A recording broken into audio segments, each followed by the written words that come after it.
Assalamualaikum warahmatullahi wabarakatuh.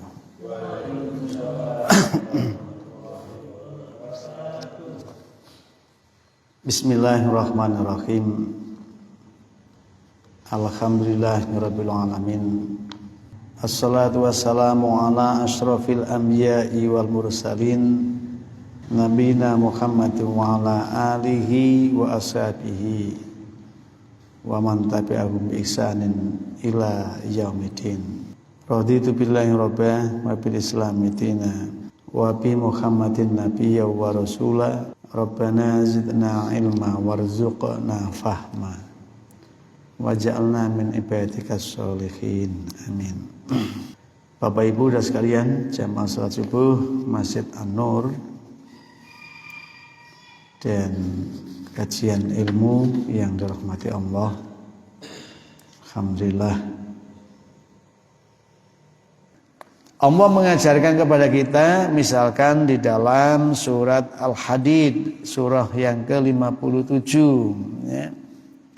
Pada ayat 22 terbunyi a'udzubillahi minasyaitonirrajim, ma asaba musibatin fil ardi wala fi anfusikum illa fi kitabin min qabli an nabra'aha inna dzalika 'ala Allahi yasir. Tiadalah sesuatu itu menimpa ya, dari kejadian yang memberatkan ya, membebani, yang disebut dengan musibah di dalam bumi dan juga tidak di dalam diri kalian, yang terjadi di semesta ini dan juga yang terjadi pada individu-individu kita. Kejadian itu illa kecuali fi kitabin, di dalam sebuah catatan, min qabli an nabra'aha, min dari qabli sebelum an nabra'aha, bahwa kejadian itu terwujud min qabli an nabra'aha, sebelum peristiwa itu terjadi. Sudah ada catatan di dalam kitab khusus. Maka apa yang terjadi itu sebenarnya gelaran daripada kitab yang sudah menjelentrehkan mengenai apa yang akan terjadi, apa yang sedang terjadi, dan apa yang telah terjadi. Kita sering menyebut fi lauhim mahfuz. Catatan itu berada di dalam batu-batu yang terjaga. Tulisan prasasti ditaruh di batu-batu yang kokoh ya.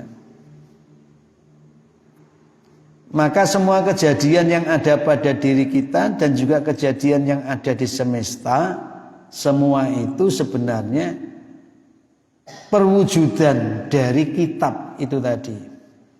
Nah, kita itu tidak diberi kitab itu dan tidak diberitahukan kitab itu. Jadi ada kitab induk ya, yang di situ merekam bagaimana peristiwa yang akan terjadi pada setiap individu dan bagaimana peristiwa yang akan terjadi di semesta ini. Ya, kapan gempa, kapan gunung meletus, kapan ada badai, kapan ada gelombang tsunami, kapan ada. Semua itu sudah ada di dalam kitab itu. Hanya saja kita tidak tahu karena memang tidak diberitahukan ya. Tidak diberitahukan. Dan demikian pula kitab induk pribadi kita, petikan daripada kitab yang makrokosmos tadi itu, yang berlaku pada jagat ini. Setiap dari kita itu ada catatan-catatannya ya. Nggak meleset dari catatan itu. Kita hanya disuruh untuk mengimani karena kita nggak diberitahu, gitu loh ya. Kita disuruh mengimani. Ketika menghadap kehidupan atau menerima kehidupan yang seperti ini, penuh dengan sandiwara, penuh dengan lahun walaibun wazinatun watafakhurun, ya, bainakum watakasurun fil amwali wal aulad, ya, di mana kehidupan itu isinya adalah sandiwara, panggung permainan, penuh dengan pernak-pernik perhiasan yang sangat menyilaukan kehidupan ini, diisi dengan kemegahan dan kemewahan, banyaknya dukungan dan banyaknya kekayaan, oligarki. Ketika kehidupan ini sedemikian ruwet, ribet, bikin kita itu kehilangan arah untuk mendeteksi apa yang semestinya kita lakuin di tengah kehidupan jagat dan kehidupan sosial kita itu seperti itu, maka kamu jangan tenggelam dalam ragam peristiwanya, tetapi sampailah kepada satu kesadaran, keyakinan bahwa semua itu ada dalam catatan sang penciptanya, sang sutradaranya. Kabeh wis ana sing gawe lakone dhewe. Lah nek wong iku wis sampai pada titik seperti itu, maka dia tidak menjadi orang yang angkuh karena kehebatannya, tapi juga tidak menjadi orang yang loyo karena kelemahannya. Saya itu sering dulu itu dimotivasi bahwa ketidakberdayaanmu itu jangan kau openi, males, kemudian keset, itu jangan diopeni. Karena itu kalau kau openi, ajaz wal kasal itu, kelemahan dan kemalasanmu itu, maka hidupmu tidak akan bermakna. Karena makna dalam hidupmu itu adalah aktivitasmu itu sendiri. Orang menyebut amalmu, perbuatanmu. Jika kamu tidak berbuat, tidak beramal, ya berarti kamu tidak mendapat apa-apa. Padahal berbuat beramal itu fasilitasnya sudah disiapkan oleh Allah. Namanya tubuh jasmani, namanya rohani manusia. Jasmani rohani manusia yang lengkap seperti ini, itu adalah fasilitas yang diberikan oleh Allah agar manusia bisa berbuat, agar manusia bisa beramal. Jadi orang bisa untuk mendapatkan keutamaan karena dia bisa mengoptimalkan fungsi daripada organ yang ia punya, organ tubuhnya, organ rohaninya. Menyebut kafat Allahu Akbar, subhanallah. Apa sih abote lambe mengo muni ngono ki lho apa abote? Tapi nyatane endi ana sing iso istiqomah? Di ruang-ruang hampa kerjaan, di ruang-ruang sepi dari aktivitas yang lain, adakah kesempatan bertafakur, merenung, memikir, tadabbur? Adakah kesempatan untuk mengembangkan tazakkur, ingatan kita dengan Allah? Loh, wis dikai organ rohani, organ jasmani, ana cangkem, tangan, irung, mata, kuping, ya toh, tangan, sikil, weteng, wis pokoke kabeh itu adalah fasilitas diberikan Allah agar kita bisa untuk beramal. Keyakinan yang seperti ini itu memberikan ketenangan batin bahwa apapun pergolakan yang terjadi di permukaan yang bisa sempat kita tangkap fenomenanya atau nomenanya, itu kita belum sampai kepada nilai substansinya. Jadi pergolakan, perebutan, macam-macam itu, ya, Kaya angin sing wah sampai dadi angin puting beliung, angin torpedo, angin macam-macam itu. Ya, itu tidak pernah menggoyahkan keyakinan bahwa peristiwa dan kejadian dalam kehidupan ini sudah ada rekam jejaknya. Fi kitabin, dalam sebuah kitab tertentu, tapi kita tidak diberitahu. Jadi awakmu kok ape ngene, kedadian ngene, kok nang kehidupan kok ngene, oleh Allah dirahasiakan. Tapi Allah sudah bilang kepada kita, semua kejadian itu ada di dalam catatan. Jok khawatir, ndak kira salah. Maka kemudian muncul husnuzon, prasangka yang baik kepada Sang Pencipta. Kenapa? Karena kita dicipta dengan Rahman Rahimnya. Inni ja'ilun fil ardi khalifah. Aku jadikan anak cucu Adam ini sebagai pemimpin di muka bumi. Harus punya spirit seperti itu. Harus punya semangat seperti itu. Wal aqibatul muttaqin, dan aku akan berikan akibat kebajikan ini dalam kehidupan bagi hamba-hambaku yang taat kepadaku. Ya. Anak Adam kuwabe diangkat jadi pemimpin.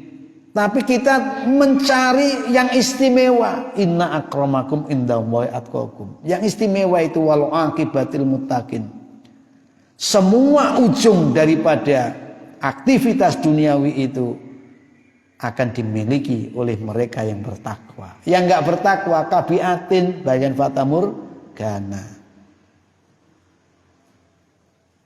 Jadi memang ketika kepercayaan itu tidak begitu kuat, orang muda digoyah, diombang-ambingkan bagaikan buih yang ada di lautan itu. Untuk seakan-akan untuk dihempaskan oleh ombak, ya pecahlah berada di karang-karang itu. Kita diberi keyakinan seperti itu ketika sudah menghadapi kenyataan yang tidak mungkin bisa dipaham dan dimengerti dengan akal sederhana kita. Jadi ini awak dewi itu ora tutuk ora gaduk mikir kejadian di alam dan terjadian yang ada di diri kita. Ojo diterus-teruske. Titiklah kepada satu keyakinan bahwa iya, semua terjadi di dalam catatan itu. Sesuai dengan catatan yang dibikin oleh Allah Subhanahu wa taala.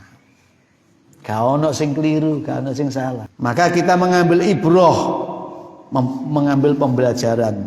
Inna dzalika 'alam wa yasir. Karena kejadian-kejadian itu adalah bagi Allah sangatlah mudah. Kita sering membaca nun wal qalami wa ma yasturun. Demi nun,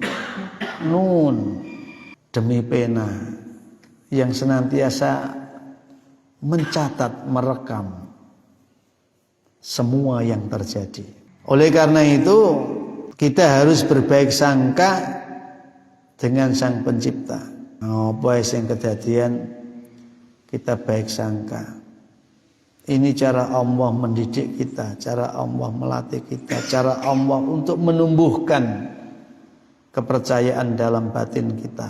Likala tasau ala ma fatakum wala tafrahu bima atakum, supaya kalian tidak menjadi orang yang berputus asa dari apa yang telah hilang dari kalian, dan juga tidak bangga dengan apa yang datang pada kalian. Lungo, teko, ya, itu biasa-biasa saja. Datang dan pergi dalam kehidupan dunia ini hal yang biasa-biasa saja. Kecintaanmu terhadap apa yang kau cintai hari ini itu seringkali keliru. Akibatnya kau menjadi orang yang terbelenggu dan cintamu membuat penderitaanmu. Seneng sing gak bener iku nggarain menderita. Maka letakkanlah kecintaanmu terhadap apa yang ada dalam kehidupanmu dalam cintamu kepada Allah Tuhanmu. Karena apa yang kau senangi hari ini belum tentu dia akan menjadi sesuatu yang sangat manfaati bagimu. Sampeyan ku seneng donya, saking senenge sampeyan genggam wae. Ana wong butuh epok-epok gak ero. Maka sikapmu yang demikian itu akan merugikanmu dan akan menjadikanmu mengalami kesulitan. Karena siapa yang bakhil sesungguhnya ia bakhil pada dirinya sendiri. Lho lagi medit duwite dhewe gak dibagi nang kancane sing butuh, iku wae wis rugi. Mendani yo sing ngentit Pak. Sing hake wong liya dijukuk diga mule. Mendani yo abot rekasane kuwi engko. Jadi wajah-wajah yang wujuhu yauma idzin naimah, ada wujuh yauma idzin khosi'ah, rejengane wong sing selalu dalam kekurangan, ketamakan, kerakusan. Ning donya iku wis gak nyedepne wong, nyebeli. Apalagi di hadapan Tuhan yang Maha tahu segalanya. Agak sampean ketemu pengemis sing macake kaya gembel tapi omahe apik. Atine sampean apa? Serengen kan? Nesu kan? Lah Gusti Allah roe sing mau simpen karo mau batin wae ketok kabeh nang Gusti Allah. Nate ngapusi nang Gusti Allah sampean. Nah, maka ketika melihat seperti itu, ada wajah-wajah yang prejengannya itu khosiah. Gak wani madhep lurus, nunduk karena menanggung rasa malu. Isin sugih kok oleh ngentit. Wis oleh ngentit kiri maneh, luwih isin maneh. Oke. Terima kasih, kurang punya mohon maaf, mudah-mudahan ada manfaatnya. Assalamualaikum warahmatullahi wabarakatuh. Assalamualaikum warahmatullahi wabarakatuh.